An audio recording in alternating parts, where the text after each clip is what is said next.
A dirty, barefoot girl stood at the gates of a billionaire's estate, clutching an old rag doll. She wasn't there to beg. She was there for answers. When she finally confronted him, her words shattered his world. "How do you have my doll?" she demanded. The billionaire could only cry.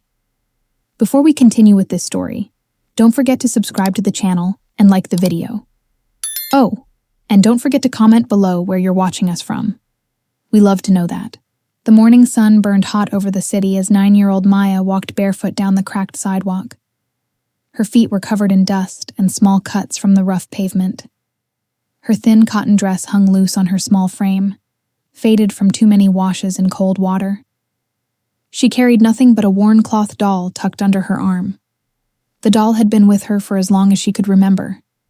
Its button eyes were scratched, one arm had been stitched back on multiple times, and the faded blue dress it wore was torn at the hem. Maya wasn't playing. She was working. Every day she walked through wealthy neighborhoods, hoping someone would hire her to clean, carry groceries, or run errands. Anything to earn a few coins. Her grandmother was sick, getting worse each day.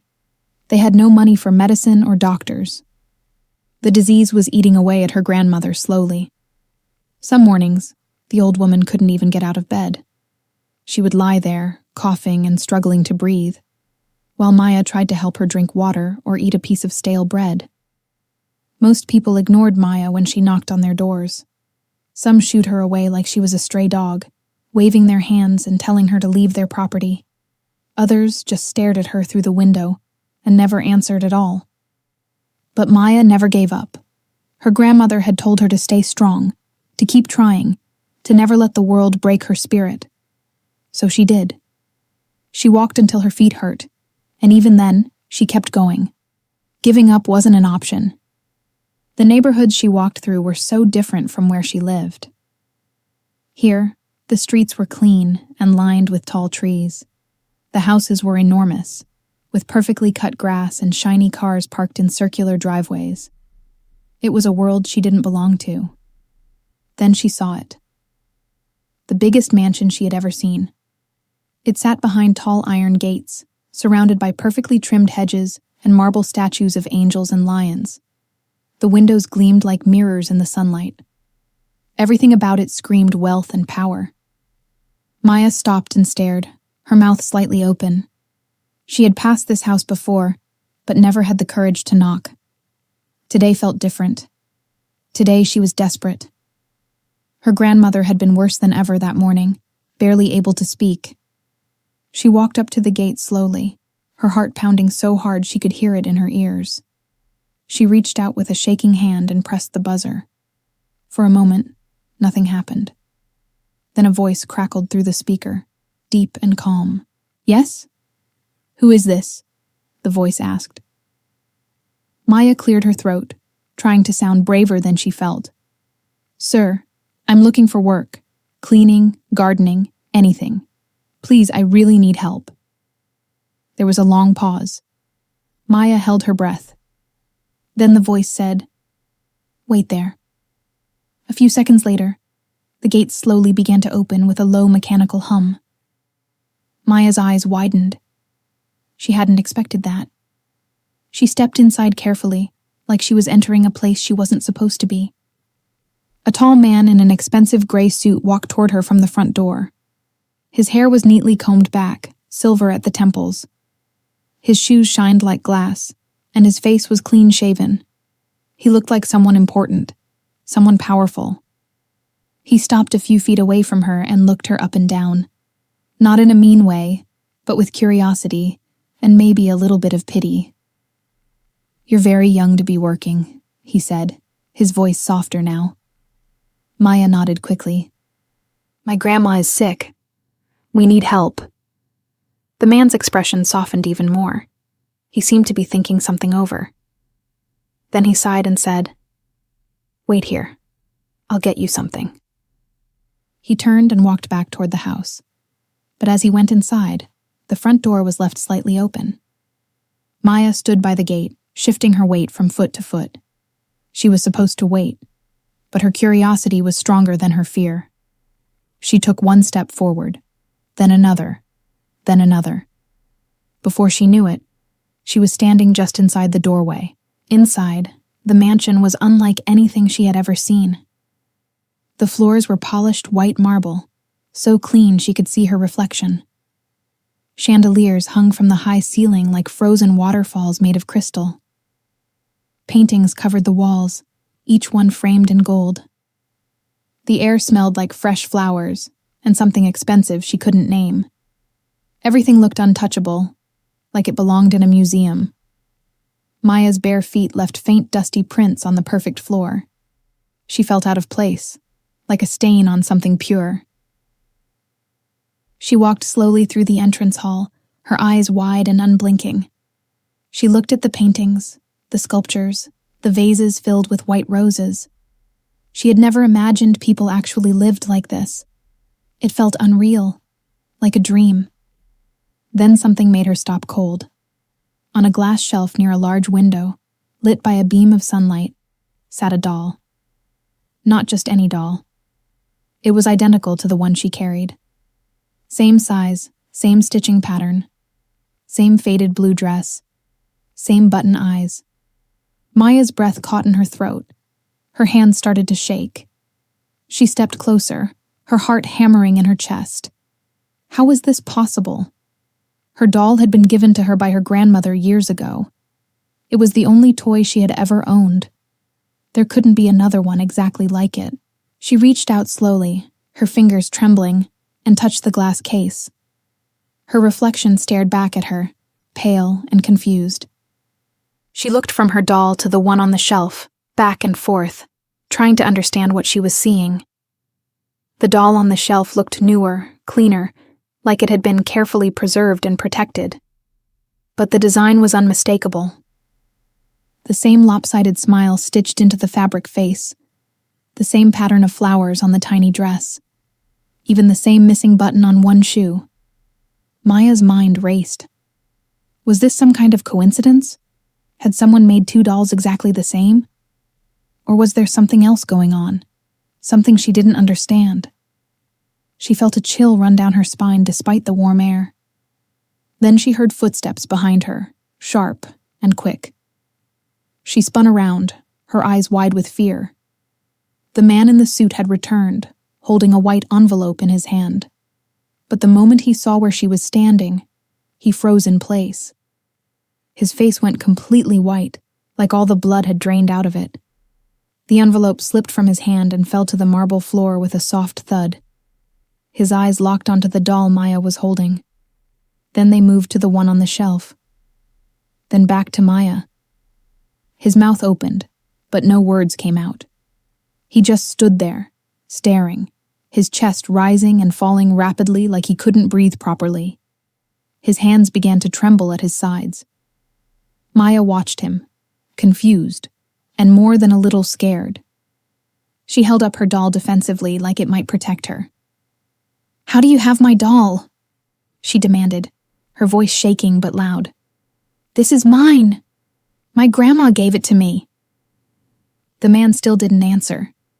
He looked like he had just seen a ghost. Then slowly, his eyes began to fill with tears, real tears running down his cheeks. His hands came up to cover his mouth, and his whole body started to shake. He took a step back and leaned heavily against the wall, like his legs couldn't hold him anymore. Maya didn't know what to do. She had expected him to be angry, to yell at her for being inside his house without permission. But instead, he looked broken, completely and utterly broken. She took a small step back toward the door. "I'm sorry," she said quickly, her voice small. "I didn't mean to come in. I was just looking. I'll go now." But the man shook his head weakly and held up one hand. "No," he managed to say, his voice hoarse. "Don't go. Please." He slid down the wall slowly and sat on the floor, still staring at her doll. His breathing was heavy and uneven, like someone who had just run a long distance. He looked up at Maya with red, wet eyes and asked in a broken whisper, "Where did you get that?" Maya clutched the doll tighter to her chest. "My grandma gave it to me." she said again. She said it was mine since I was a baby. She said it was special. The man closed his eyes tightly and pressed his palms against his face.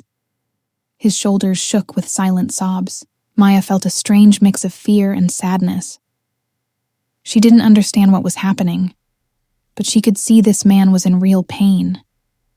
Not physical pain, but something deeper. Something that hurt in a way she recognized because she'd felt it too, when her mother died. "Sir, are you okay?" she asked softly, even though she already knew the answer. The man shook his head without looking up. "No," he whispered. "I'm not okay. I haven't been okay for a very long time." The silence that followed was thick and uncomfortable. Maya shifted her weight from one foot to the other, unsure whether to stay or run. Part of her wanted to leave, to get away from this strange situation. But another part of her needed to understand what was happening. Finally, the man took a deep, shaky breath and looked up at her again. His eyes were puffy and red, but there was something else in them now. Something that looked like desperate hope. "What's your name?" he asked quietly. Maya hesitated for a moment, then answered. "Maya. Maya Lawson." The moment the words left her mouth, something changed in the man's expression. His eyes went even wider, and his face somehow went even paler. He stared at her like she had just said something impossible. "Lawson," he repeated slowly, like he was testing the word in his mouth. "Your last name is Lawson." It wasn't a question. It was a statement filled with shock and recognition. Maya nodded, confused. "Yes, sir. That's my grandma's name, too. Evelyn Lawson." The man made a sound somewhere between a laugh and a sob. He covered his face with both hands again and sat there for a long moment, his whole body trembling. When he finally dropped his hands, there were fresh tears on his cheeks. He stood up slowly, using the wall for support. His legs looked unsteady, like he might fall down again at any moment. He walked over to the glass shelf, moving like he was in a trance, and carefully opened it. He took out the doll with both hands, cradling it like it was made of glass. "This doll," he said quietly, his voice thick with emotion, "belonged to my daughter. I made it for her with my own hands before she was born. I spent weeks on it, sewing every stitch, choosing the fabric, making sure it was perfect." He held it up, staring at it with a mix of love and unbearable sadness. "I never got to give it to her," he continued. "Her mother disappeared before she was born. I was told they both died in an accident, a car crash. I believed it.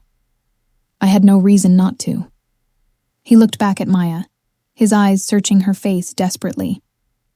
"But now you're here, standing in my house, with a doll exactly like this one, and your grandmother's name is Evelyn Lawson." His voice cracked on the last word. Maya felt like the floor was tilting beneath her. Her mind was spinning, trying to make sense of what he was saying. "What are you talking about?" she asked, her voice barely above a whisper. "I don't understand." The man took a step closer, still holding the doll. "My daughter's mother," he said slowly, carefully. "Her name was Clara Lawson, and her mother, your grandmother, was Evelyn." Maya's heart stopped. Her mother's name was Clara. She had died when Maya was just a baby. At least that's what her grandmother had always told her. But she had never known her mother's full name. Grandmother only ever called her your mama, and never wanted to talk about her much. Maya shook her head slowly, backing away. "That's not possible," she said. "My mom died when I was little, and my dad died before I was born. That's what Grandma told me." But even as she said it, doubt was creeping into her voice. The man's face crumpled with fresh pain. "Your father died?" he repeated. "Is that what she told you?" Maya nodded, feeling tears prick her own eyes now. She didn't know why she was crying. Everything was happening too fast. "I didn't die," the man said, his voice breaking. "I didn't even know you existed. If Evelyn is your grandmother and Clara was your mother, then—" He stopped, unable to finish the sentence. But Maya understood what he was trying to say. "You think you're my father," she whispered. The man nodded, tears streaming freely down his face now. "I think I might be," he said. "And if I am, then I've lost 9 years of your life. 9 years I can never get back." The words hung in the air like smoke, heavy and choking. Maya couldn't breathe properly. Her chest felt tight, and her head was spinning. This couldn't be real. This had to be some kind of mistake. But the look on the man's face told her it wasn't. He believed what he was saying. Completely. And looking at him now, really looking at him, Maya could see something familiar in his features. The shape of his eyes, the way his nose turned slightly at the tip. She had seen those features before. In the mirror, the man seemed to realize he was overwhelming her. He took a deep breath and tried to calm himself down. "I'm sorry," he said, wiping his face with the back of his hand. "I'm scaring you. That's the last thing I want to do." He walked slowly to a nearby couch and sat down, still holding the doll carefully in his lap. "Please," he said, gesturing to a chair across from him. "Sit down. Let me explain. And if you want to leave at any time, you can. I won't stop you." Maya hesitated, then slowly walked over and perched on the edge of the chair. She kept her own doll clutched tightly to her chest, like a shield. She was ready to run if she needed to. But something kept her there. Maybe it was curiosity. Maybe it was something deeper. The man took another deep breath and began to speak, his voice steadier now but still thick with emotion. "My name is Daniel Pierce," he said. 10 years ago, I was engaged to a woman named Clara Lawson. We were deeply in love. We were going to get married." He paused, his eyes distant, like he was looking back through time. "She was beautiful, kind, and full of life. She made me laugh. She made me want to be a better person. I had never been happier than I was when I was with her. We had everything planned," he continued. "The wedding, the honeymoon, our future together. We were going to buy a house, start a family. Everything was perfect." His voice dropped to almost a whisper. And then she vanished. Maya listened silently, her heart pounding. Daniel's hands tightened around the doll in his lap. One day she was there, smiling and happy. The next day she was gone. No note. No explanation. Nothing. I searched everywhere for her. I called everyone we knew. After 2 weeks, my mother came to me with terrible news," Daniel said, his voice hardening slightly. "She said Clara had been in a car accident, that she had died, that her body was too badly burned to be identified, but they were sure it was her." He looked up at Maya, his eyes filled with old pain. "There was a funeral. A closed casket. I stood there and mourned the woman I loved, believing she was gone forever. I never married. I never moved on. Part of me died with her that day." Maya's throat felt tight. "But she didn't die," she said quietly. Daniel shook his head. "No, apparently she didn't, and I had no idea. For 10 years I believed a lie." His jaw clenched. "Someone lied to me, and I need to know why." He stood up and walked to a large desk in the corner of the room. He opened a drawer and pulled out an old photograph, handling it with the same care he had shown the doll. He walked back and handed it to Maya. "This is her," he said. "This is Clara." Maya took the photo with trembling hands. The image showed a young woman with dark, wavy hair and bright eyes. She was smiling at the camera, her whole face lit up with joy. She was wearing a simple white dress and holding a bouquet of wildflowers. Maya's breath caught in her throat. She knew this face. She had seen it before, in the few old pictures her grandmother kept hidden in a shoebox under her bed. Pictures Grandma said were of Maya's mother, but wouldn't talk about. "That's her," Maya whispered, her voice shaking. "That's my mom." The photo trembled in her hands. Seeing her mother so young and happy made something inside Maya's chest crack open. She had never known her mother could smile like that. Daniel sat back down heavily, like his legs couldn't hold him anymore. "Then it's true," he said, more to himself than to Maya. "Clara didn't die. She ran away, and she had a baby. She had you." He looked at Maya with a mixture of wonder and devastation. "Why?" Maya asked, her voice breaking. "Why would she leave you? Why would she let you think she was dead?" Daniel shook his head slowly. "I don't know," he admitted, "but I intend to find out. Something happened. Something that made her run."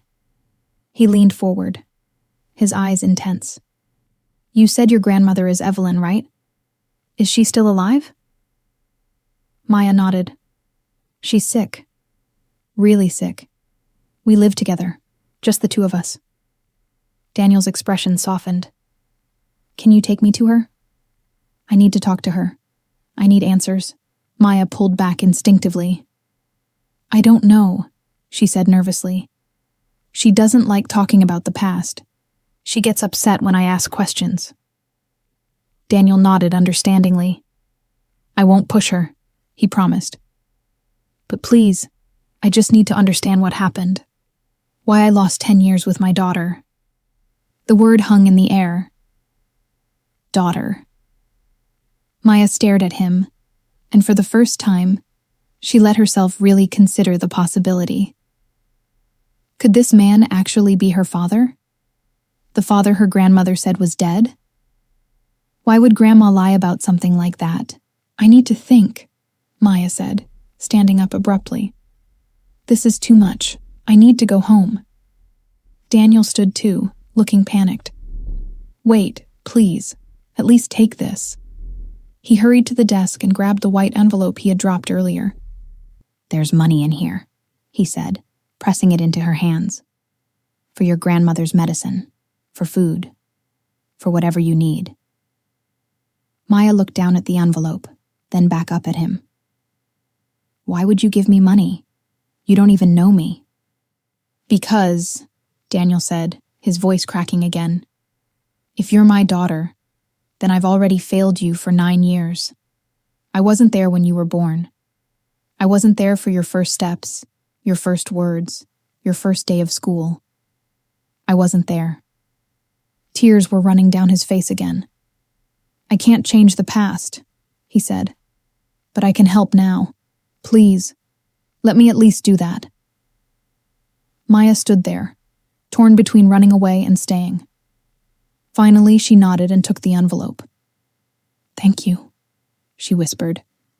Then she turned and walked quickly toward the door, still clutching her doll. Daniel followed her to the entrance but didn't try to stop her. "Will you come back?" he called after her. Maya paused at the gate. She looked back at him, this stranger who might be her father. "I don't know," she said honestly. Then she turned and ran, her bare feet slapping against the hot pavement as she raced away from the mansion, away from the truth she wasn't ready to face. Daniel stood at the gate long after she had disappeared around the corner. He stayed there until the sun started to set, just staring at the empty street. Then he turned and walked slowly back into his enormous, empty house. He went straight to his study and locked the door. He sat down at his desk and put his head in his hands, finally allowing himself to break down completely. Great, shaking sobs tore through him, years of grief and loss pouring out all at once. He had mourned Clara. He had mourned the life they should have had together. But he had never mourned the child he didn't know existed. And now, knowing that child had been out there all along, struggling and suffering while he lived in luxury, was almost too much to bear. When the tears finally stopped, Daniel sat up and wiped his face. He wasn't going to fall apart. Not now. He had spent 10 years in grief. It was time to find the truth. And he knew exactly where to start. His mother. His mother had been the one to tell him about Clara's death. She had handled all the arrangements. She had been so certain, so definitive. But now Daniel found himself questioning everything.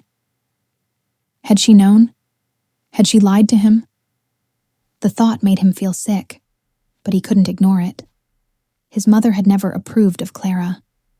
She thought Clara came from the wrong kind of family.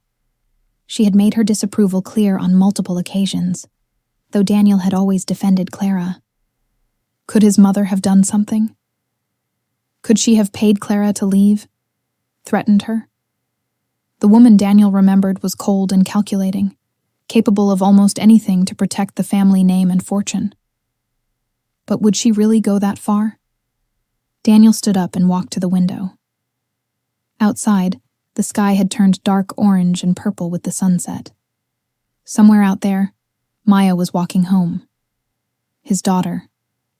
The thought still felt surreal, like something from a dream. He thought about her thin frame, her bare feet, the worn dress that hung on her like a sack. She had been selling herself for work, desperate to help her sick grandmother, while he had been here, drowning in luxury and self-pity. The guilt was overwhelming. But guilt wouldn't help Maya. Action would. Daniel walked back to his desk and picked up his phone. He called his private investigator, a man named Marcus who had worked for him for years. "Marcus," Daniel said when the man answered, "I need you to find everything you can about Evelyn Lawson and her granddaughter Maya, where they live, their medical records, financial situation, everything. I need it as soon as possible." Marcus, professional as always, didn't ask questions. "I'll get started right away, sir. Should I send the information to your usual email?" Daniel confirmed and ended the call. Then he sat back in his chair, thinking. While he waited for Marcus to work his magic, Daniel decided to do some investigating of his own. He left his study and walked upstairs to the 3rd floor, to a part of the mansion he rarely entered. His mother's old rooms. She had died 3 years ago, and Daniel had locked her rooms after the funeral, unable to deal with going through her things. He had told himself he'd do it eventually, but eventually had turned into years. Now he wished he had done it sooner. He unlocked the door and stepped inside. The air was stale and dusty. Sheets covered the furniture like ghosts. Daniel walked through the sitting room into the bedroom, then into his mother's private study, where she had handled all her personal affairs. He started opening drawers, looking through files and papers. Most of it was boring, financial documents and business correspondence. But in the bottom drawer of her desk, hidden under a false bottom, he found something that made his blood run cold. It was a folder, unmarked and worn. Inside were documents, hospital records, private investigator reports, and photographs. Photographs of Clara, taken from a distance, dated from 10 years ago. She was visibly pregnant in some of them. Daniel's hands shook as he read through the papers. There were notes in his mother's handwriting. Unsuitable match, must be removed. And then, later, compensation offered, refused. Alternate measures required, funeral arranged. The words blurred in front of Daniel's eyes. His mother had known. She had known Clara was pregnant. She had known Clara was alive. And she had tried to pay her off. When that failed, she had resorted to threats and faked Clara's death to make sure Daniel never went looking. Daniel sank into his mother's desk chair, the folder falling from his numb fingers. Everything he had believed for 10 years was a lie. His mother had stolen his future from him. She had stolen his daughter from him. And she had done it without any remorse. He sat there in the dark room for hours, trying to process what he had discovered. The woman he had mourned, who he thought was dead, had been alive all along. The child he never knew existed had been growing up poor and struggling, while he lived in ignorance. By the time he left his mother's study, it was past midnight. But Daniel didn't sleep. He couldn't. He sat in his living room, surrounded by expensive furniture and artwork that suddenly meant nothing to him, and waited for morning. He needed to see Maya again. He needed to explain what he had found. He needed to meet Evelyn and hear her side of the story. But most of all, he needed to make things right. If that was even possible after 10 years of lies. Maya ran all the way home, not stopping even when her lungs burned and her feet ached. The white envelope was clutched tightly in one hand, her doll in the other. Her mind was a whirlwind of confusion, fear, and something she couldn't quite name. When she finally reached the small, run-down house she shared with her grandmother, she burst through the door, breathing hard. Evelyn was lying on the thin mattress in the corner, covered with a worn blanket. She looked up, startled. "Maya? Child, what's wrong? Why are you running like that?" Evelyn tried to sit up, but a coughing fit stopped her. Maya rushed over and helped her grandmother lean back against the wall, waiting for the coughing to stop. When Evelyn could finally breathe again, she looked at Maya with worried eyes. "What happened?" she asked. "You look like you've seen a ghost." Maya sat down on the floor next to the mattress, still trying to catch her breath. "Grandma," Maya said, her voice shaking, "I need to ask you something, and I need you to tell me the truth." Evelyn's expression became guarded. "What is it?" Maya held up her doll. "Where did this come from? Who gave it to me?" Evelyn's face went pale. Her hands started to tremble. "I told you," she said, but her voice was weak. "It was your mother's. She wanted you to have it." Maya shook her head. "That's not what I asked. Who made it? Where did it come from originally?" Evelyn looked away, unable to meet Maya's eyes. "Why are you asking me this now?" she whispered. Maya's eyes filled with tears. "Because I met a man today. A man who lives in a huge mansion, and he has the exact same doll. He said he made it for his daughter." Evelyn's breath hitched. She closed her eyes tightly, and tears began to run down her wrinkled cheeks. "Oh no," she whispered. "Oh no, no, no. How did you find him? How did this happen?" Maya leaned forward urgently. "Grandma, he said his fiancée's name was Clara. Clara Lawson. He said she disappeared 10 years ago, and he thought she died. He said..." Maya's voice broke. "He said if I'm her daughter, then I'm his daughter too." Evelyn let out a sob and covered her face with her hands. Her whole body shook. Maya had never seen her grandmother cry like this, not even when her mother died. "Grandma, please," Maya begged. "Tell me the truth. Is he my father?" For a long moment, Evelyn didn't answer. She just sat there, crying into her hands, her shoulders heaving. Then finally she lowered her hands and looked at Maya, with eyes full of pain and regret. "Yes," she whispered. "Yes, he is." The words hit Maya like a physical blow. Even though part of her had already known, hearing it confirmed out loud made it real. She felt like she couldn't breathe. "Why did you tell me he was dead?" she asked, her voice barely audible. Evelyn reached out and took Maya's hand, gripping it tightly. "Because I promised your mother," she said. "I promised her I would never tell. I promised her I would protect you." Maya pulled her hand away.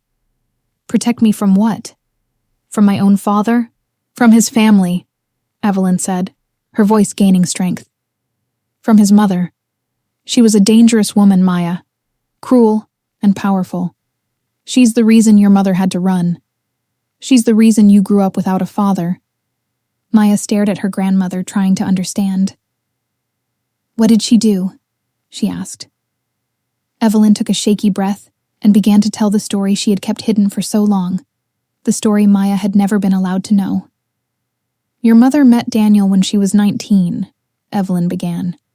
She was working as a waitress at a fancy restaurant downtown. He came in one night with business associates, and she served their table. He noticed her right away. He came back the next night, and the night after that, always requesting your mother's section. Eventually, he asked her out. She said no at first. She knew he came from money, and she didn't want to be some rich man's temporary amusement." Evelyn smiled slightly at the memory. But Daniel was persistent and genuine. He didn't treat her like she was beneath him. He treated her like she was the most important person in the world. Eventually, she agreed to go on a date with him. They fell in love fast, Evelyn continued. Within 6 months, they were engaged. Your mother was so happy. She came home one day with the biggest smile on her face, showing me the ring, telling me she was going to marry the man of her dreams. But then she met his mother. Evelyn's expression darkened. That woman took one look at Clara and decided she wasn't good enough for her son.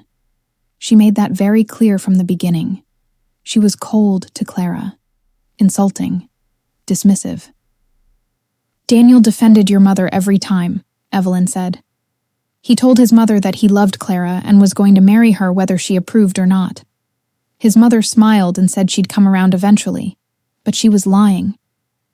Evelyn's hands clenched into fists. 3 months before the wedding, your mother found out she was pregnant with you. She was overjoyed. So was Daniel. They couldn't wait to start their family together. But somehow, Daniel's mother found out about the pregnancy before Clara could tell him herself. And that's when everything changed. Evelyn's voice dropped to barely a whisper. That woman called your mother to her estate one evening. She told Clara to come alone, that she wanted to talk privately about the wedding plans. Your mother went, hoping they could finally build a better relationship. Evelyn's eyes filled with fresh tears. But when Clara arrived, Daniel's mother showed her true nature. She sat your mother down in that cold marble study of hers and told her exactly what she thought. She said Clara was trying to trap Daniel with a pregnancy, that she was nothing but a gold digger who saw an opportunity. Evelyn's voice trembled with old anger. Your mother tried to defend herself, tried to explain that the pregnancy was unexpected but wonderful, that she and Daniel loved each other. But that woman wouldn't listen. She had already made up her mind. She made Clara an offer, Evelyn said, her voice dropping even lower. A large sum of money to disappear, to leave the city, to never contact Daniel again, to raise the baby alone somewhere far away where the family name wouldn't be tainted. When your mother refused, when she said she would never leave Daniel and that she was going to tell him everything about the meeting, that's when the threats started. Evelyn's whole body shook with the memory. Real threats, terrifying threats. She told Clara that if she didn't leave willingly, she would make sure both Clara and the baby had an accident. She said she had connections, people who could make problems disappear permanently. She said no one would ever question it if a poor waitress and her child simply vanished. Maya felt sick to her stomach. She threatened to kill you? Both of you? Evelyn nodded, tears streaming down her face. And your mother believed her, because there was something in that woman's eyes, something cold and empty, that made Clara realize she meant every single word. Your mother came home that night in a state of complete panic, Evelyn said. She was shaking, crying, terrified for her life and yours. She told me everything. We stayed up all night trying to figure out what to do. Should we go to the police? Should we tell Daniel? But we were afraid, Evelyn admitted, her voice breaking. Afraid that the police wouldn't believe us against such a powerful family. Afraid that if we told Daniel, he would confront his mother and things would get even worse. Afraid that Clara and you would end up dead. So we ran, Evelyn said simply. In the middle of the night, we packed what little we could carry and left the city. We moved here, to this poor neighborhood where no one would think to look for us, where we could disappear completely. A few weeks later, your mother saw a newspaper article. A small obituary saying that Clara Lawson had died in a tragic car accident. Daniel's mother had actually done it. She had faked your mother's death to make sure Daniel would stop looking for her. Your mother was devastated, Evelyn said. She wanted to contact Daniel, to tell him the truth, to explain what had happened. But I stopped her. I told her that if his mother was willing to go that far, she would absolutely follow through on her threats if Clara reappeared. So we stayed hidden. Your mother got a job working night shifts at a factory under a false name. She was pregnant and alone and terrified, but she did it all to keep you safe. She worked right up until the day you were born, never complaining, never giving up. Evelyn's voice broke completely. She loved you so much, Maya. From the moment you were born, you were her whole world. She would hold you and sing to you, and promise you that one day, things would be better. That one day, you'd both be safe and free.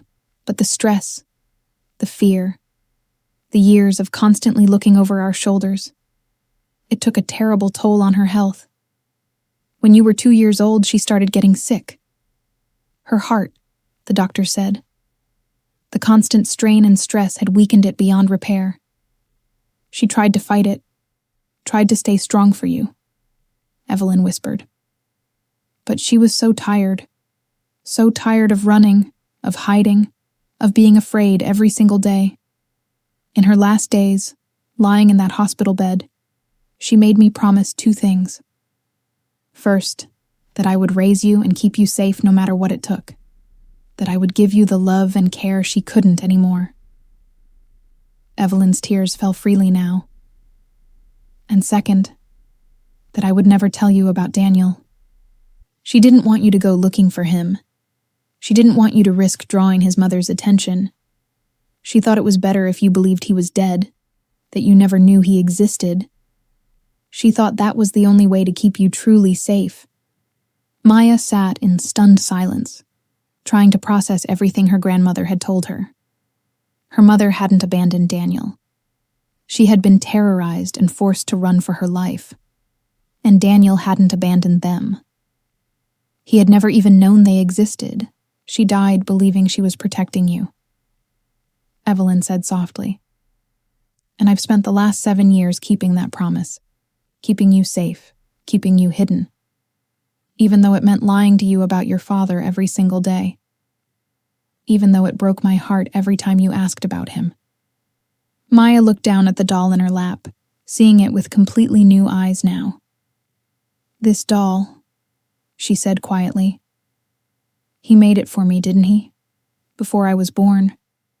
Mom must have taken it with her when she ran. Evelyn nodded slowly. It was one of the few things she grabbed that night when we left.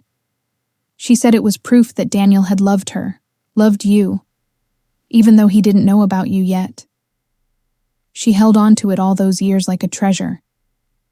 And when she died, she wanted you to have it. He thought we were dead, Maya whispered, the full weight of it hitting her. For 10 whole years, he thought we were dead. He mourned us.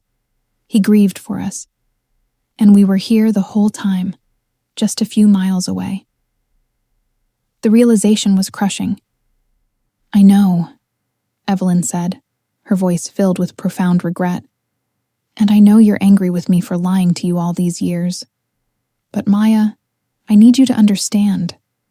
I truly believed I was doing the right thing. I was trying to protect you from a woman who had proven she was willing to kill. Maya looked at her grandmother, at the tears streaming down her wrinkled face, at the guilt and love warring in her expression. She was angry. She was confused. She felt betrayed. But she also understood, at least a little.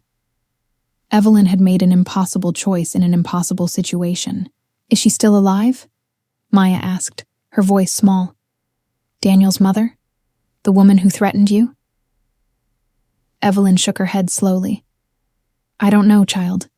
I've been too afraid to find out. I haven't looked into their family in years. I've been too scared that somehow they'd trace it back to us. Maya stood up slowly, her decision made. I need to go back to him, she said with quiet determination. Evelyn grabbed her arm, panic flooding her eyes. No, Maya, please. It's too dangerous. What if his mother is still out there? What if she finds out about you? Grandma, Maya said gently but firmly, pulling her arm free. I met him. I looked into his eyes. He's my father, and he didn't know I existed. He's been suffering for 10 years, thinking Mom was dead, thinking I was dead. I can't let him keep believing that lie. He deserves to know the truth, Maya continued, her voice growing stronger. And I deserve to know my father.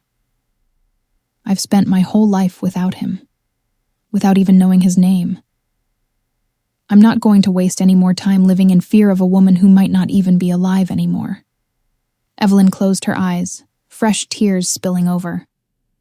You're just like your mother, she whispered, her voice full of pride and fear. So brave, so stubborn, so full of love and determination. She took Maya's hand and squeezed it tightly. If you're truly going to do this, at least promise me you'll be careful. Please, child. Maya nodded solemnly. I will, Grandma. I promise. She looked down at the white envelope Daniel had given her, which she had dropped on the floor when she came in. She picked it up and opened it carefully. Inside was more money than she had ever seen in her entire life. Bills stacked neatly together. Enough for medicine, for food, for rent for many months. Maybe even enough to move somewhere better. Maya stared at it in disbelief, then showed it to her grandmother. He gave me this, she said. For your medicine, for us. He wants to help. Evelyn stared at the money, her eyes widening in shock. That's too much. We can't possibly accept this from him. It wouldn't be right. But her voice lacked conviction. They both knew how desperately they needed help. Yes, we can accept it, Maya said firmly, her jaw set in determination. Because he's my father, and he wants to help his family. And Grandma, you need medicine. You need to see a real doctor, not just the free clinic. Please, let me use this money to get you the help you need. Evelyn looked at Maya for a long moment, seeing the determination in her young face, the same determination Clara had always shown. Then she slowly nodded, too tired and sick to argue anymore. Okay, she whispered. Okay, child. If you think it's right. Maya helped her grandmother lie back down on the thin mattress and covered her with the worn blanket. Rest now, Grandma. Tomorrow I'll go get your medicine, the good kind that actually works. And then I'll go see him again. I'll tell him everything you told me.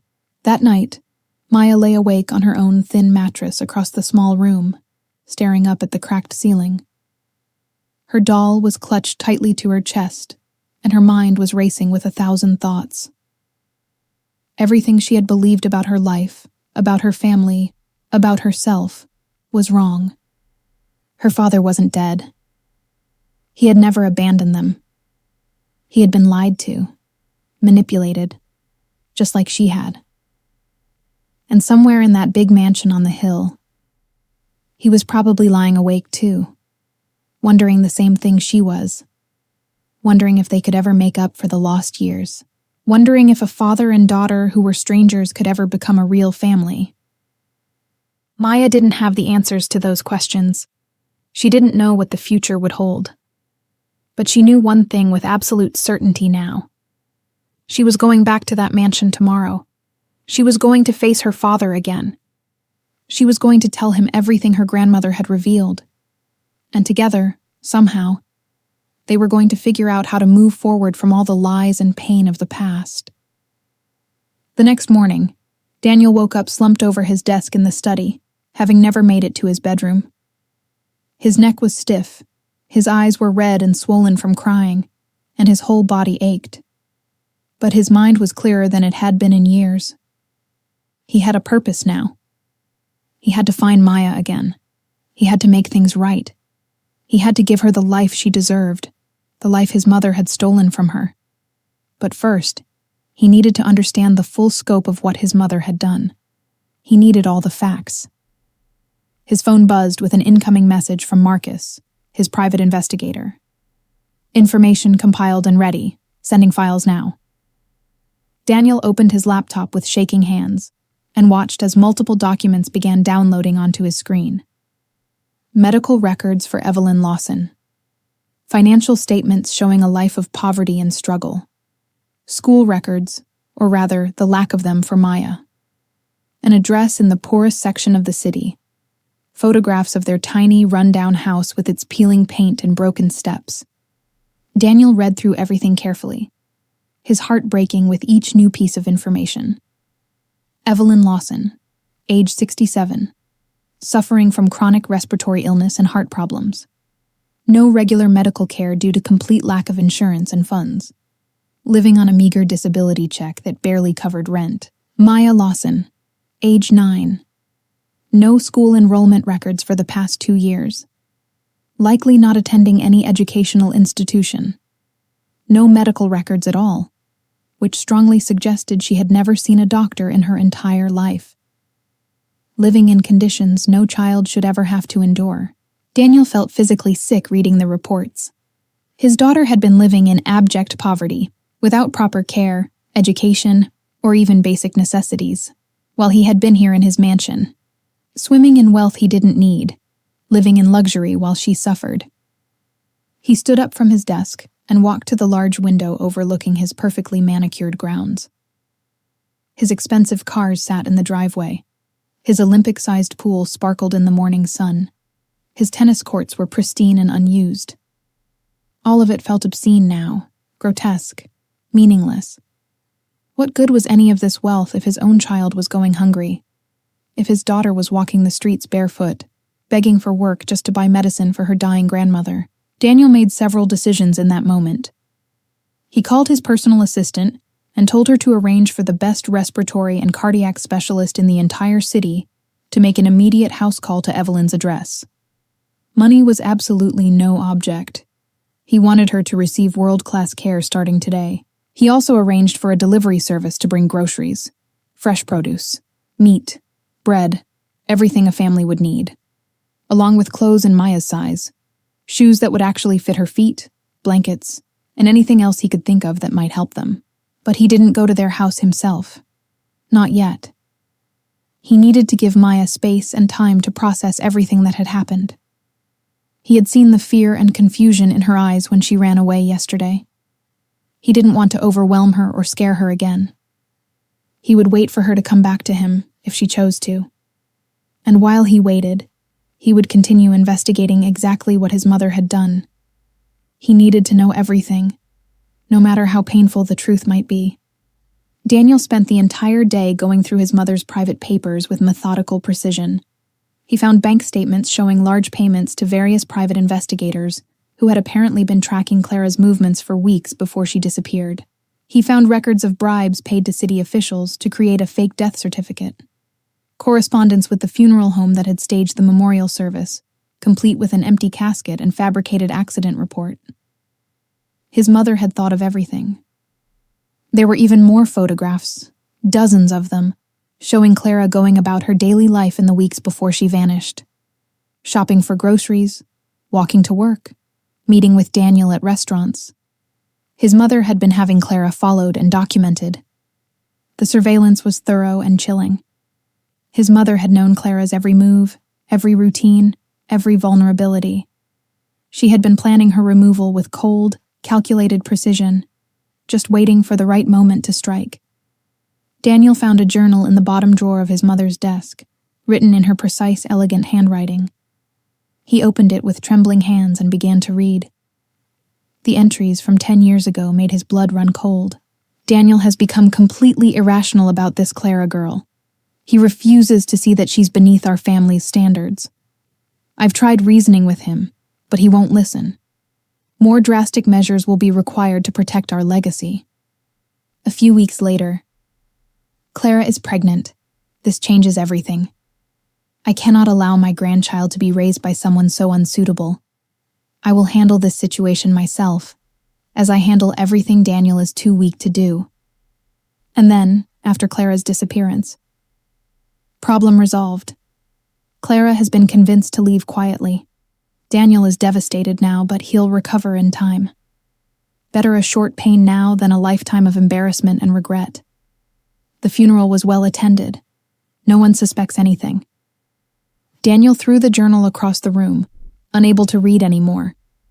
His mother had written about destroying his life, about terrorizing a pregnant woman, about faking a death, all with the casual tone of someone discussing business transactions. She had reduced the complete destruction of 3 lives to a problem that needed handling. She had caused immeasurable, lasting pain to everyone involved, and considered it a favor to her son. The betrayal cut deeper than anything Daniel had ever experienced. His own mother. The woman who had raised him. Who he had trusted completely. Who he had mourned when she died 3 years ago. She had stolen everything from him. His future. His love. His child. And she had done it all without a single moment of remorse. Daniel sat in his mother's study for hours as the sun moved across the sky, processing what he had learned. He felt anger, certainly, rage at what she had done, but also a profound sadness for all the wasted years, all the missed moments, all the pain that could have been avoided. That evening, Daniel received a phone call from Dr. Sarah Chen, the respiratory specialist he had sent to Evelyn's address. "Mr. Pierce," she said professionally, "I've examined Mrs. Lawson as you requested. Her condition is quite serious, but definitely treatable with proper medication and care. She needs daily medication, oxygen therapy at night, and regular monitoring by a cardiologist as well," Dr. Chen continued. "I've started her on an immediate treatment plan. She should begin feeling significant improvement within a few days." "Whatever she needs," Daniel said immediately, his voice thick with emotion. "Cost is irrelevant. Send all bills directly to me. And doctor, one more thing. Please don't tell them who arranged and paid for this care. Just say it's a community health outreach program or something similar." Dr. Chen paused, then replied with understanding in her voice. "Of course, Mr. Pierce. I'll be discreet." She clearly sensed there was a deeper story here, but she was too professional to pry. Daniel thanked her and hung up, feeling slightly better. He had helped them without them knowing, at least for now. It wasn't much in the grand scheme of things, not compared to what they had endured, but it was a start. A small way of showing that he cared, that he wanted to help, even if Maya wasn't ready to accept him yet. 2 days passed with no word from Maya. Then 3. Then 4. With each day that passed without contact, Daniel grew more anxious and desperate. Had he scared her away permanently? Had Evelyn convinced her to stay away from him and his dangerous family? Had they perhaps left the city entirely, deciding it was safer to run again than to risk being found? The thought of losing Maya again, of never seeing her face or hearing her voice, was unbearable. But he had promised himself he wouldn't force his presence into their lives. He considered driving to their address multiple times, sitting in his car with the engine running, his hands gripping the steering wheel. But something always stopped him at the last moment. He didn't want to force himself on them. He wanted Maya to choose to come back. He wanted her to trust him of her own free will. And trust, he knew, couldn't be demanded or purchased. It had to be earned slowly, carefully, with patience and consistency. So he waited, even though the waiting felt like torture. On the 4th day, Daniel was sitting in his garden in the late afternoon, pretending to read a book, but unable to focus on a single word. His mind kept wandering to Maya, wondering what she was doing, whether she was okay, whether she ever thought about him. Then he heard the gate buzzer. His heart immediately leaped into his throat. He dropped his book and practically ran to the intercom, his hands shaking so badly he could barely press the button. "Yes?" he said, trying desperately to keep his voice steady and calm. "It's Maya," came a small voice through the speaker, and Daniel felt like he could breathe again for the first time in 4 days. Relief flooded through him so intensely it made him dizzy. She had come back. She had chosen to come back. Daniel's hands shook violently as he pressed the button to open the gate. He walked quickly to the front of the house, forcing himself not to run, and stood there waiting.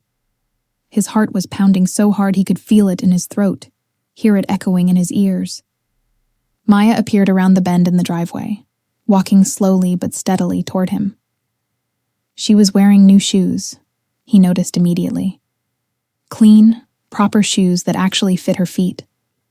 And a simple but clean dress that looked like it had been recently purchased, not worn thin from years of use.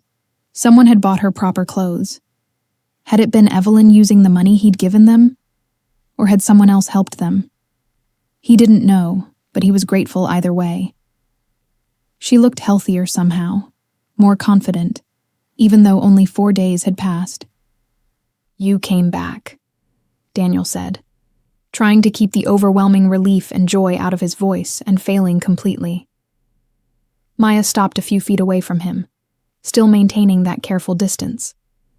She looked at him with her serious dark eyes, studying his face. "I talked to my grandma," she said, her voice quiet but steady. "She told me everything. About your mother, about what she did to my mom, about why my mom had to run away and hide." Her eyes never left his face, watching for his reaction. Daniel's throat tightened painfully, and he felt tears beginning to well up in his eyes. "I'm so sorry," he said, his voice cracking with emotion. "I didn't know. I swear on everything I hold dear. I didn't know what my mother did. If I had known, I would have stopped her. I would have protected you both with my life." "I know," Maya said quietly, and there was something in her voice that suggested she truly believed him. "Grandma told me you loved my mom, that you would never have hurt her intentionally. She said you were a good man who was lied to, just like we were." Daniel nodded, not trusting himself to speak without completely breaking down. Maya took a small step closer, and then another, closing some of the distance between them. "I want to know you," she said, her voice growing slightly stronger. "I want to know my father, but I don't know how." She looked down at her feet, at the new shoes she was wearing. "I've never had a father before. I don't know what that's supposed to be like, or how to act, or what to say." Her vulnerability was heartbreaking in its honesty. Daniel knelt down slowly, bringing himself to her eye level on the ground. He looked directly into her eyes, wanting her to see the absolute sincerity in his face. "I don't know how to be a father either," he admitted honestly. "I've never had a daughter before. I've never done any of this, but I want to learn," he continued, his voice full of quiet determination. "If you'll teach me, if you'll give me a chance, we can figure it out together, one day at a time. There's no rush, no pressure. We can go as slowly as you need." Maya studied his face for a long moment, searching for something. Whatever she found there must have satisfied her because she gave a small nod. "Okay," she said simply. "We can learn together." Then she surprised him completely by stepping forward and giving him a brief, awkward hug before quickly pulling back. It lasted maybe 3 seconds. But to Daniel, it felt like the most precious moment of his entire life. His daughter had chosen to embrace him, even just for a moment. "Thank you," he whispered, his voice thick with unshed tears. "Thank you for giving me a chance. Thank you for being so brave." Maya looked down, suddenly shy. "Grandma said you sent a doctor to see her," she said quietly. "And food, and clothes for me." She looked up at him. "That was you, wasn't it? Even though you said it was some community program." Daniel nodded, not seeing any point in lying. "I wanted to help," he said simply. "I hope that was okay. I didn't mean to overstep or make you feel uncomfortable. I couldn't stand knowing you were struggling when I could do something about it." Maya looked down at her new shoes again, running one foot over the other. "It was more than okay," she said softly. "Grandma cried when the doctor said he could actually help her. She's been sick for so long, barely able to breathe. But now, just after a few days, she's already feeling better. She'll get the absolute best care from now on," Daniel promised, his voice firm. "Both of you will. I know I can't buy back the years we lost. I know money can't erase the pain or struggle you've endured, but I can make sure you never have to worry about basic needs again. If you'll let me." Maya looked up at him, her dark eyes so much like Clara's, studying his face intently. "I don't want your money," she said. And Daniel's heart sank for a moment. But then she continued, "I want you. I want a father.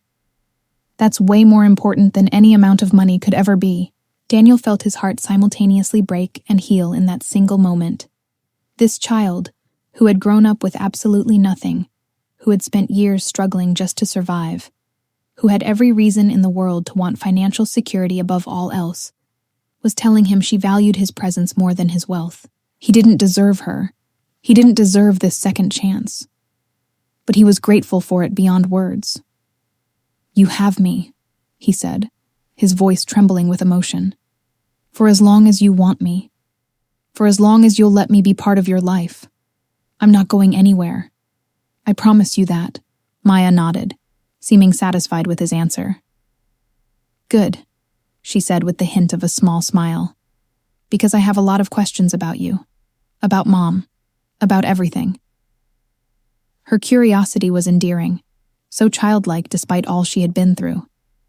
Daniel laughed despite his tears, the sound coming out more like a sob.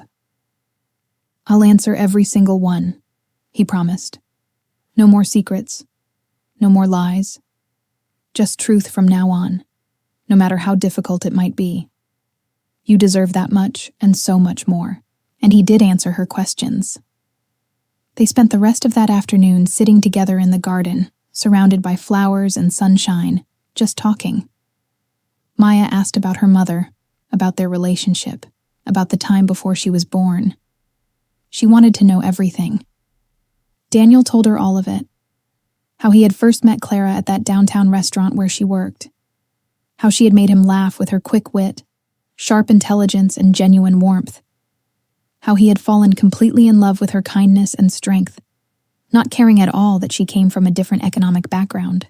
He told Maya about proposing on a warm summer evening in the park. About Clara's tearful joy when she said yes. About all the plans they had made for their future together. The house they were going to buy. The family they were going to raise. The life they were going to build. He showed her more photographs from that time, pulling them carefully from old albums. Images of Clara laughing at the camera, young and beautiful and full of life. At the beach with Daniel, sand in her dark hair and joy in her eyes. At a fancy restaurant, dressed up and glowing with happiness. There were pictures of them feeding ducks in the park, hiking in the mountains, dancing at a friend's wedding. So many frozen moments of a love that had been real and deep and true, before it was all torn apart by lies and cruelty. "She really loved you," Maya said quietly, looking at a letter Clara had written to Daniel. In it, Clara had written about how Daniel made her feel like the luckiest, most cherished woman alive, how she couldn't believe someone so wonderful loved her back. "She did," Daniel confirmed, his voice thick with emotion. "And I loved her with everything I had. I never stopped loving her, even after I thought she was dead. Part of me kept loving her ghost for 10 years, never able to move on or let go." Maya was quiet for a moment, then asked hesitantly, Do you think she would be happy about this? About us finding each other?" Her voice was small, uncertain, vulnerable in a way that broke Daniel's heart. Daniel didn't hesitate for even a second. "I think," he said with absolute certainty, "that your mother would be absolutely overjoyed right now. I think this is exactly what she would have wanted more than anything. For you to know your father. For us to finally be together as a family." They talked until the sun began to set, painting the sky in shades of orange and pink. Daniel offered multiple times to drive Maya home in one of his cars, but she politely declined each time, saying she preferred to walk. She said she needed the time to think, to process everything.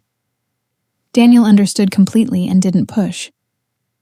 He gave her his personal phone number, writing it carefully on a piece of paper. He made her promise to call him immediately if she or Evelyn ever needed anything at all, no matter how small or at what time. "Will you come back again?" Daniel asked as she prepared to leave, trying to keep the desperate hope out of his voice. Maya looked back at him over her shoulder and gave him a real smile this time, a genuine smile that transformed her serious young face into something bright and beautiful. "Tomorrow," she promised simply. And she kept that promise, just as she would keep coming back day after day after that. Slowly, carefully, brick by brick, a father and daughter who had been strangers were beginning to build something real between them, something that looked like family. Act 3A, Building Trust. Over the following weeks, a gentle routine developed organically between them. Maya would come to the mansion almost every single day, usually in the afternoon after checking on her grandmother in the morning. Sometimes they would sit in the garden and just talk for hours. Other times, Daniel would teach her new things. He showed her how to play chess, patiently explaining the strategy behind each piece's movement. He taught her how to paint with watercolors, setting up easels in the garden and encouraging her creativity without judgment. They would cook together in the massive kitchen, Daniel teaching Maya recipes that had been passed down in his family for generations. Simple things like homemade pasta and fresh bread. Maya would laugh when her dough wouldn't rise properly, and Daniel would help her fix it with gentle guidance. Sometimes Maya would simply tell him about her life, about the neighborhood where she lived, about the people she had met during her years of selling herself for work on the streets. She told him about the kind shopkeeper who would sometimes slip her day-old bread. She talked about the other children in her neighborhood, who had nothing but still shared what little they had with each other. About the elderly man who would tell stories on his stoop. About the harsh realities of poverty that Daniel had never truly understood despite his wealth. Daniel listened to every single word she said, his heart breaking repeatedly at what his daughter had endured, while he lived in complete ignorance and obscene comfort. He learned about nights she had gone to bed hungry, about winter days when they had no heat and she would huddle under thin blankets, about times when her grandmother was so sick that Maya truly believed she would die, leaving Maya completely alone in the world, about the fear that was her constant companion, the uncertainty that colored every day, about growing up too fast because childhood was a luxury she couldn't afford. He wanted to immediately move them into the mansion, to surround them with comfort and security and everything they had been denied, to erase years of suffering with material comfort. But Evelyn was still wary, still deeply afraid. Fear like hers didn't disappear overnight. She remembered too vividly the threats Daniel's mother had made, the cold certainty in that woman's eyes when she promised Clara would disappear if she didn't leave willingly. It didn't matter that the woman had been dead for 3 years. That kind of terror left permanent scars. So Daniel was extraordinarily patient. He continued to quietly pay for Evelyn's comprehensive medical care, sending the best specialists to their home regularly. He made absolutely sure they always had nutritious food, warm clothes, and anything else they needed. But he didn't push for more than Maya was ready to give. Slowly, gradually, Maya began to genuinely open up to him. She told him more about her mother's death, about sitting beside Clara's hospital bed holding her hand as her heart slowly gave out, about promising her dying mother that she would take care of Grandma. "I was only 2, Maya said quietly one afternoon, her voice distant with memory. "I don't actually remember much about her directly, just little fragments. The way she smelled like vanilla and lavender, the lullabies she used to sing, how her smile made everything feel safer." Daniel wiped his eyes, completely devastated that Maya had so few precious memories of the woman they both loved. "I can help with that," he said, his voice thick. He went inside his study and returned carrying several large photo albums. "These are all pictures of your mother from when we were together," he said, carefully setting them down on the garden table. "I want you to have them, all of them, so you can see what she was like when she was happy and healthy and full of hope and life." Maya looked through the albums with wide eyes full of wonder. There was her mother, young and radiantly beautiful, laughing joyfully at the camera. At the beach with Daniel, sand sparkling in her dark hair and the ocean behind them. At a fancy restaurant, dressed elegantly and absolutely glowing. In a flower-filled park, feeding ducks with a content smile. At what looked like a carnival, holding cotton candy and grinning like a child. Dancing at a wedding, her dress swirling around her. So many perfect moments frozen forever in time. She was so beautiful, Maya whispered, running her fingers gently over a photo of Clara smiling in the sunlight. I wish I could remember her better. I wish I had more time with her. Her voice cracked with old grief. Daniel wrapped his arm carefully around her thin shoulders. She lives on in you, he said with quiet conviction. Every single time you smile, I see her.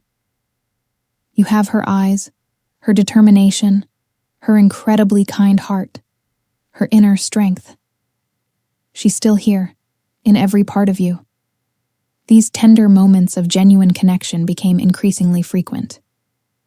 Daniel found himself looking forward to Maya's daily visits more than anything else in his entire life. His business meetings felt meaningless. His social obligations seemed hollow and pointless.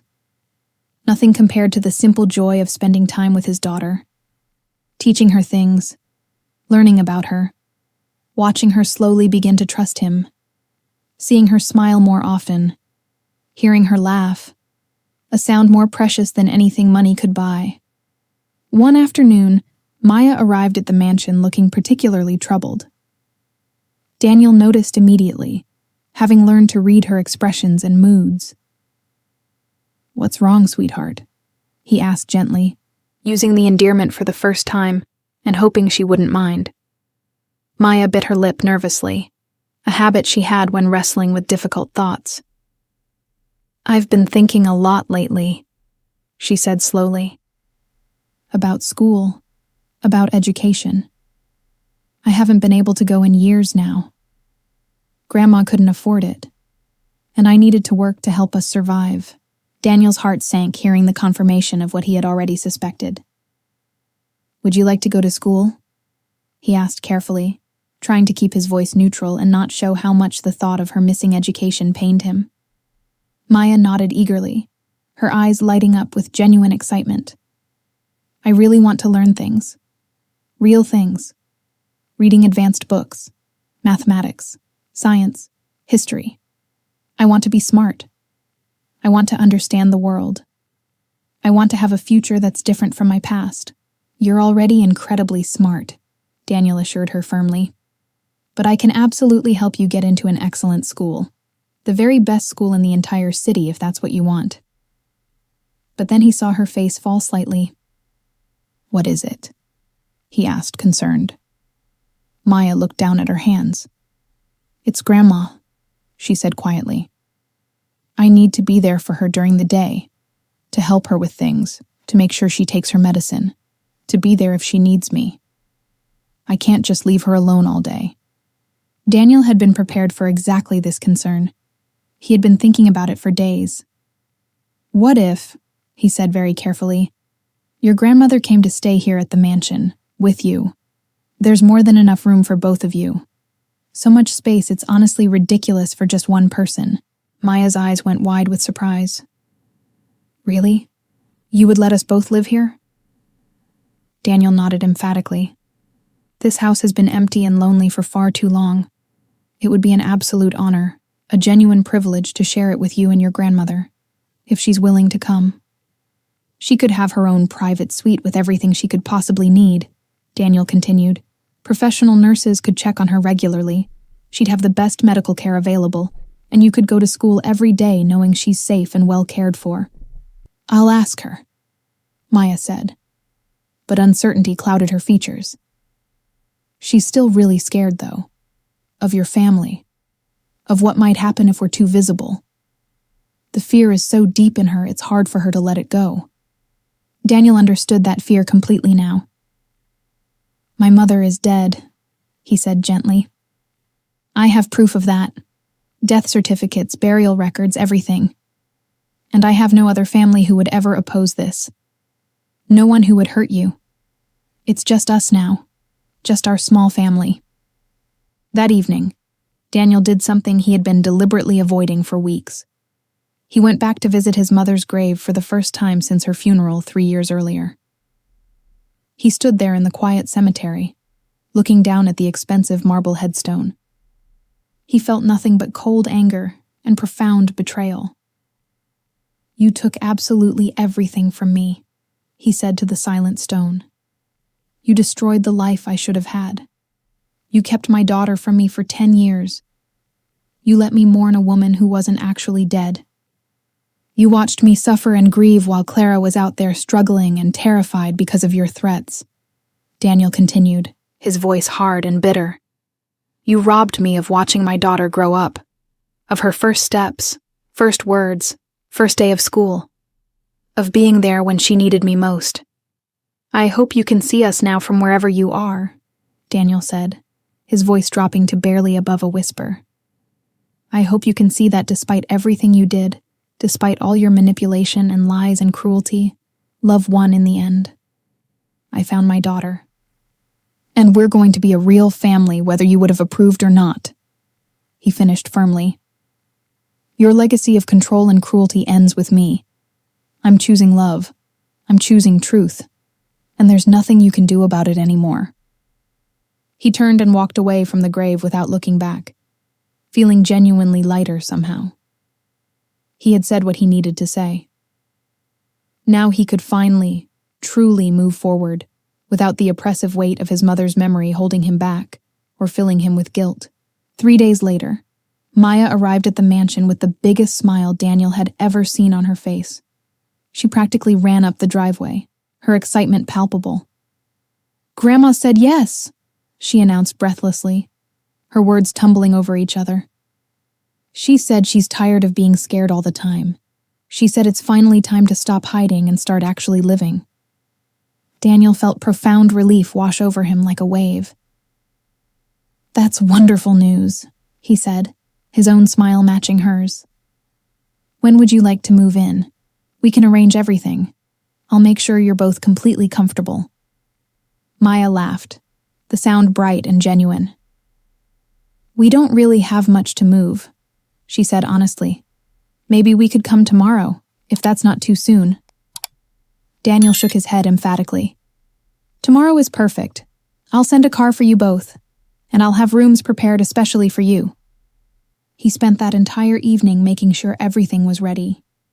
He had a suite of rooms on the second floor completely renovated in just one day. Fresh paint, new furniture, soft carpets. A bedroom for Evelyn with an adjustable bed and medical equipment discreetly placed nearby. A beautiful room for Maya, decorated in soft blues and yellows, with a large window seat perfect for reading. Bookshelves waiting to be filled. A desk for studying. Everything a young girl could need to feel safe and at home. He wanted it to be perfect. The next day, Daniel stood by the window watching anxiously as a car pulled up the long driveway. Maya emerged first, then turned to help her grandmother. Evelyn stepped out slowly, looking around at the mansion with wide, fearful eyes darting everywhere. She looked nervous, her body tense like she expected danger to appear at any moment. But Maya held her hand firmly and led her forward with quiet confidence. Daniel met them at the front door, his heart pounding with anticipation and hope. He and Evelyn locked eyes for the very first time. There was a long, heavy moment of silence as they studied each other. This woman had raised his daughter, had protected her, had given her love when he couldn't. Then Evelyn spoke, her voice soft but steady. "You look like her, you know," she said. "Maya. She has your nose, your chin, the shape of your eyes. I should have seen it before, should have recognized the resemblance, but I was too afraid to look for it, I suppose." "Mrs. Lawson," Daniel said with deep formality and respect. "I can never adequately thank you for taking care of Maya all these years, for protecting her when I couldn't, when I didn't even know she existed. You gave her life and love and safety, I owe you everything." Evelyn's eyes filled with tears that she quickly tried to blink away. "I did what any grandmother would do," she said quietly. "What any person who loves a child would do. But I'm tired now, Mr. Pierce. So very tired of being scared every moment. Tired of struggling just to survive. If you're truly sincere about helping us, about being Maya's father, and welcoming us into your life, then I'm willing to trust you," Evelyn continued, her voice gaining strength. "My daughter trusted you once. Maya trusts you now. I suppose it's time I did the same." "I am completely sincere," Daniel promised, his voice thick with emotion. "I swear on everything I hold sacred, I will protect you both. I will provide for you. And I will spend the rest of my life trying to make up for the years I missed, even though I know I can never truly make up for that loss." Evelyn nodded slowly, seeming to believe him.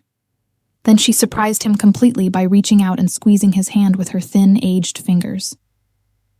"She loved you, you know," she said softly. "My Clara. Even after everything that happened, even after she had to run, she never truly stopped loving you. She just loved her baby more," Evelyn continued, her voice breaking slightly. "Enough to sacrifice her own happiness, her own chance at love, everything she wanted, just to keep Maya safe. That's the kind of mother she was." Daniel's vision blurred with tears. "I loved her too," he whispered brokenly. "I never stopped. For 10 years I loved her memory, mourned her ghost. If I had known the truth, if I had known she was alive and needed help, nothing could have kept me from finding her."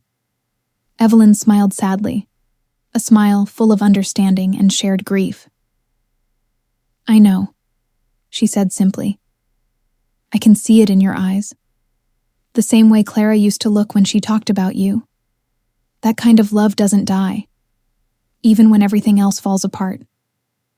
The first few days of living together were awkward and uncertain. Evelyn was completely overwhelmed by the sheer size of the mansion and the luxury of absolutely everything. She kept insisting she didn't need such fancy accommodations, that a simple room would be more than enough. She felt uncomfortable with servants bringing her meals, with the soft, expensive linens on her bed, with having her own private bathroom with hot water that never ran out. She had lived so simply for so long that comfort felt almost wrong. But gradually, slowly, she began to genuinely relax. The excellent medical care Daniel had arranged was making a dramatic, visible difference in her health. She could breathe easier with her new medications and oxygen therapy. She had more energy than she'd had in years. The constant pain she had lived with for so long was finally manageable. And watching Maya absolutely blossom under Daniel's consistent attention and care brought Evelyn more profound joy than anything else possibly could. Her granddaughter was finally happy. Maya thrived in the new environment like a flower finally given water and sunlight. Daniel enrolled her in an excellent private school, with a special program specifically designed to help her catch up academically after years of missed education. He hired patient, experienced tutors to work with her every afternoon after school, helping her fill in the gaps in her knowledge. He made absolutely sure she had every single thing she needed to succeed. Books, supplies, a quiet place to study, encouragement, support. But more than all the material things, Maya flourished because she finally had something she had always desperately wanted, but never dared to hope for. A father. Someone to read her bedtime stories in funny voices that made her laugh. Someone to help with homework when she got frustrated. Someone to listen to her dreams and fears without judgment. Someone to make her feel safe and loved and valued. Someone who was there, consistently, day after day, proving through actions that he wasn't going anywhere. One evening, about 2 months after they had moved into the mansion, Daniel was tucking Maya into bed in her beautiful new room. It was decorated exactly how she had wanted it, with bookshelves now full of books, a cozy window seat with soft cushions, and soft blue walls. "Dad?" Maya said as he pulled the blanket up to her chin. The word still made Daniel's heart skip a beat every single time she said it, filled him with warmth and gratitude. "Yes, sweetheart," he replied softly. Maya looked at him with those serious, dark eyes that reminded him so much of Clara. "Do you think Mom can see us from heaven? Do you think she knows we found each other?" Her voice was small and hopeful and vulnerable. Daniel sat down on the edge of her bed, thinking very carefully about his answer. He wanted to be honest, but also comforting. "I don't know for absolute certain," he said slowly, "but I like to believe she can. And if she can see us now, I think she's smiling." "I think so too," Maya said, seeming satisfied with his answer. She reached under her pillow and pulled out her old, worn doll, the one that had started this entire journey. She kept it with her always, a connection to her mother and her past. "I keep her with me every night," Maya explained. "It makes me feel close to Mom somehow, like she's still here with us, watching over us, keeping us safe." Daniel's throat tightened painfully with emotion. "Your mother gave you that doll," Daniel said, his voice rough. "And I made it for you with my own hands before you were born, when I dreamed about meeting you someday. So in a very real way, it connects all three of us together. Past, present, and future." Maya hugged the doll tightly to her chest. "I'm glad I found you," she whispered, her eyes already starting to close with sleep, even though it was really scary at first. "I'm glad I was brave enough to ask about the doll that day." Daniel leaned down and gently kissed her forehead. "I'm glad too," he whispered back. "So incredibly glad you can't even begin to imagine. You're the best thing that's ever happened to me, Maya. You brought my life back to me." "I love you, Dad," Maya said sleepily, the words coming naturally now. It was the first time she had said those specific words to him, and Daniel felt his heart might actually burst from his chest. Tears immediately flooded his eyes. "I love you too, Maya," he whispered, his voice breaking. "More than anything in this entire world. More than I ever knew it was possible to love someone. Sleep well, my beautiful girl." He sat there beside her bed long after she had fallen asleep. He just watched her breathe, watched her chest rise and fall peacefully, still hardly able to believe she was real and here and his daughter, his child. The family he had thought lost forever had been miraculously returned to him in the most unexpected, beautiful way. Despite how remarkably well they were all adjusting to their new life together, there was still one important thing Daniel knew he needed: official, legal proof. Not because he harbored any doubts whatsoever that Maya was his daughter, but because he wanted to make everything completely official and protected. He wanted to be able to legally claim her as his daughter, to put her on his insurance policies, to name her properly in his will, to make absolutely sure she was protected and provided for, no matter what might happen to him in the future. He brought up the subject carefully one evening when Maya and Evelyn were having dinner with him in the formal dining room. "I've been thinking about something important," he said gently. "I'd like us to do a DNA test, just to make everything completely official and legal." Evelyn stiffened slightly, old fears and suspicions immediately rising to the surface. "You don't believe she's yours?" she asked defensively, her voice sharp. "After everything, you still doubt?" Daniel shook his head quickly and emphatically. "No, it's absolutely not that at all," he assured her. "I know in my heart, in my soul, that she's mine. I have no doubts whatsoever. But legally, for official documentation, I need scientific proof to be able to put her on my insurance, to name her in my will, to give her everything she deserves under the law." Maya looked at him with understanding that seemed far beyond her years. She had always been wise, forced to grow up too fast by circumstances beyond her control. "You want to make sure I'm protected," she said simply. "Even if something happened to you someday." Daniel nodded, grateful she understood. "Exactly right. I want everything to be completely official and legal. I want the entire world to know and recognize that you're my daughter. I want there to be absolutely no question, no ambiguity, no room for anyone to challenge it." "Okay," Maya agreed easily, not seeming upset or offended at all. "When do we do it? How does it work?" Daniel felt relief flood through him. "Tomorrow, if that's all right with you both. We can go to a private laboratory. It's completely painless, just a simple swab inside your cheek. Results typically take about a week." The next day, they went to the laboratory together. The technician was professional, efficient, and kind. She explained the process clearly to Maya so she wouldn't be nervous. She swabbed the inside of Maya's cheek gently, then did the same for Daniel. The whole process took less than 5 minutes. "Results will be sent directly to you, Mr. Pierce," the technician said with a professional smile. "Within 7 to 10 business days. You'll receive both a physical copy by mail and a digital copy via email." The waiting period was difficult, not because Daniel doubted the outcome for even a second, but because he knew this test would close the door on any lingering uncertainty. It would make their relationship undeniable, official, permanent.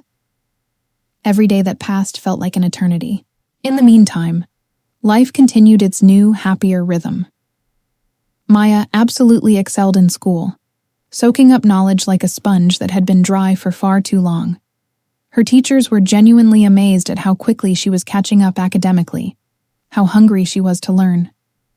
Daniel attended every single parent-teacher conference with pride, every school event where parents were invited, every small performance or presentation.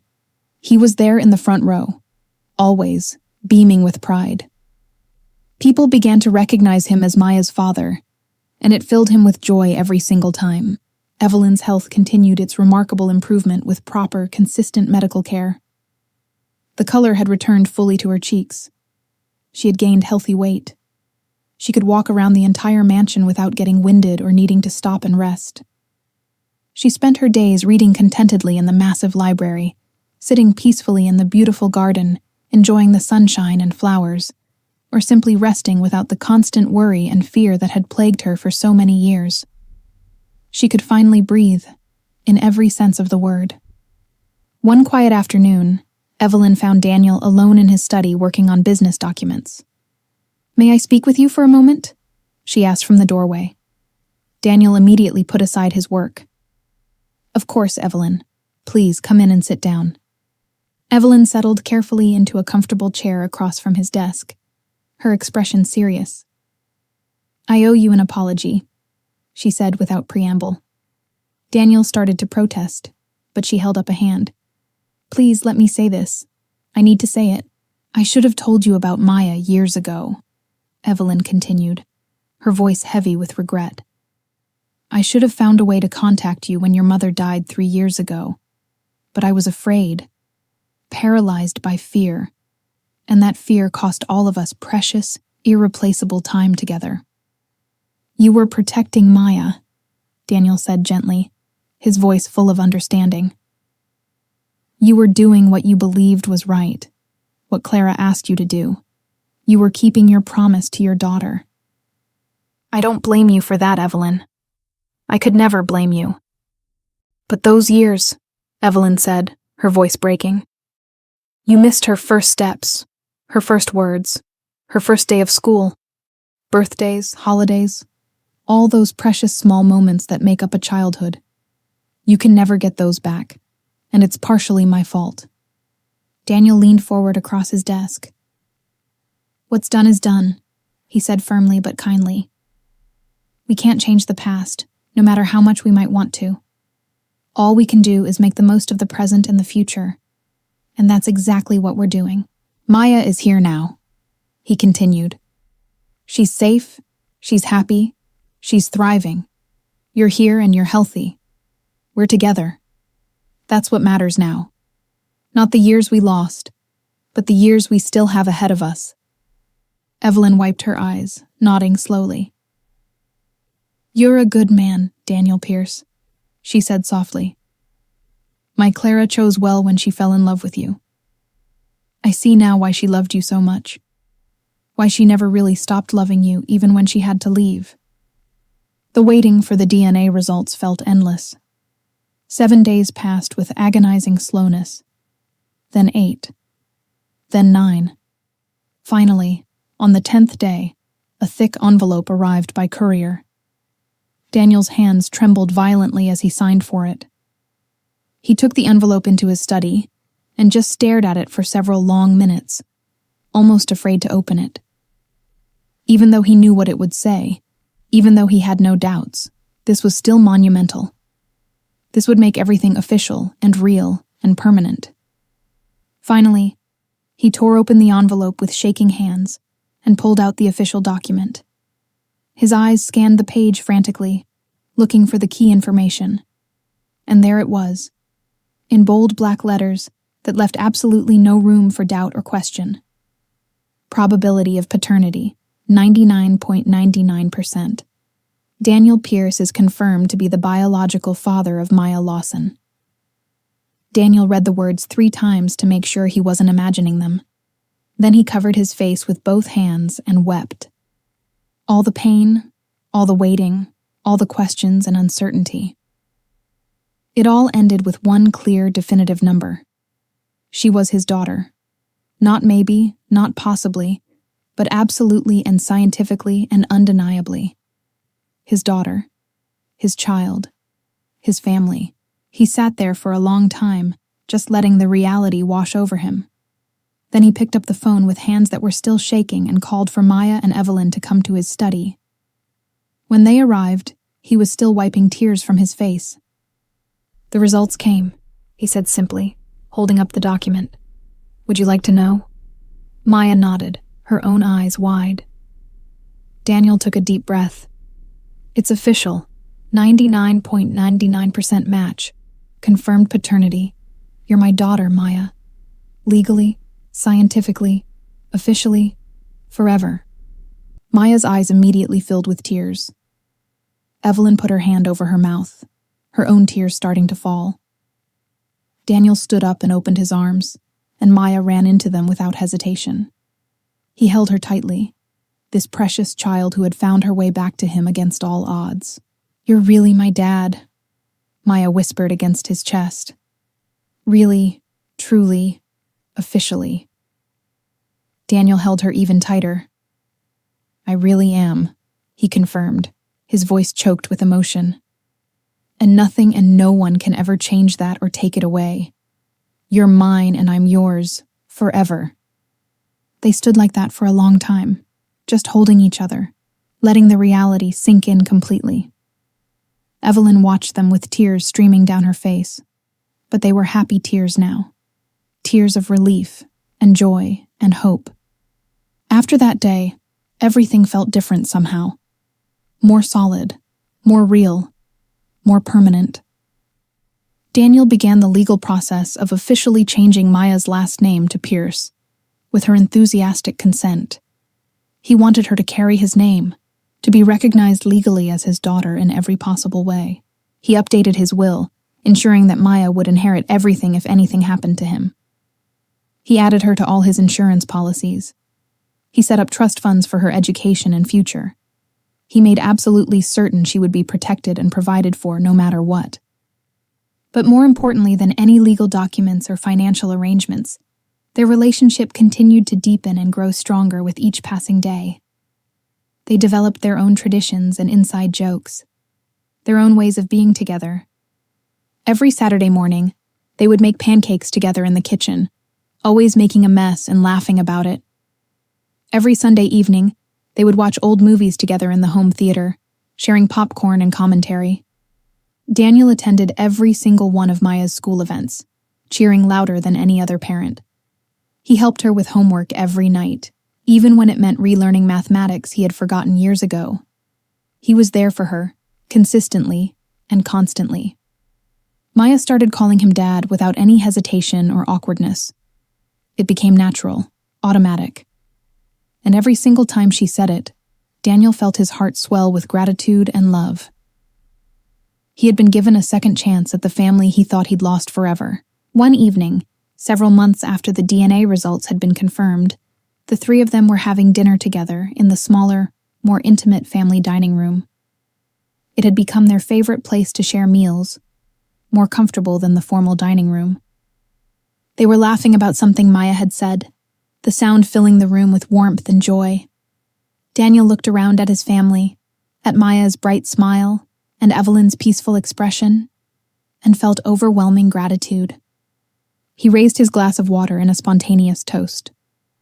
"To the lies that fell," he said, his voice full of meaning, "and to the truth that set us free."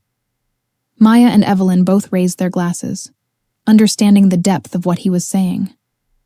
"To the truth," Evelyn echoed softly, her eyes shining with emotion. "And to second chances." They clinked their glasses together gently, a simple moment that somehow felt profound and significant. "To family," Maya added, her young voice clear and strong. "The kind you find, not just the kind you're born with." Daniel felt tears prick his eyes again, but they were good tears this time. Happy tears. Grateful tears. That night, after Maya had gone to bed, Daniel stood alone in his study, looking out at the city lights below. He thought about how dramatically his life had changed in just a few short months, how empty and meaningless everything had felt before Maya walked through his gate. He thought about Clara, about the love they had shared and the child they had created together. He wished desperately that she could be here to see Maya now, to see how strong and brave and wonderful their daughter had become despite everything. "I hope you can see her," he whispered to the night, to Clara's memory, to wherever she might be. "I hope you know I'm taking care of her now. I'll give her everything you wanted for her, everything she deserves. I promise you that." A gentle breeze blew through the open window, almost like an answer. Daniel smiled slightly and turned away from the window. He had been given an incredible gift. A second chance at family, at love, at being a father. He wasn't going to waste a single moment of it. From now on, every day would be dedicated to being the father Maya deserved, to making up for lost time, even though he knew he never truly could, to building new memories that would last a lifetime. The past would always be part of their story. The lies, the pain, the years of separation. But it wouldn't define them anymore. What defined them now was the choice to move forward together, to love each other, to be a family. The mansion, once so empty and cold and full of nothing but painful memories, now rang with laughter and life. Maya's drawings hung on the walls. Her books were scattered on tables. Her voice called through the hallways. It wasn't just a house anymore. It was a home. A real home, filled with love and truth and hope. The kind of home Daniel had always wanted but never thought he'd have. And it was all because a brave little girl had knocked on his gate one day, holding a doll. Finally, we've reached the end of this incredible story. I'm extremely happy that you've made it this far with us. Thank you so very much for watching and for being part of this journey. What did you think? Comment below and tell us what you thought was the best or worst part of this story. Did it make you cry? Did it make you angry? Did it give you hope? We really want to know your thoughts and feelings. Don't forget to subscribe to the channel if you haven't already.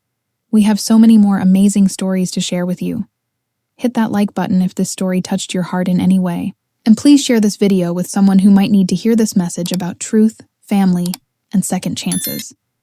You never know whose life might be changed by hearing this story. Until next time, remember that truth always finds a way. Love always wins in the end. And it's never too late for a new beginning. Take care, everyone. We'll see you in the next story.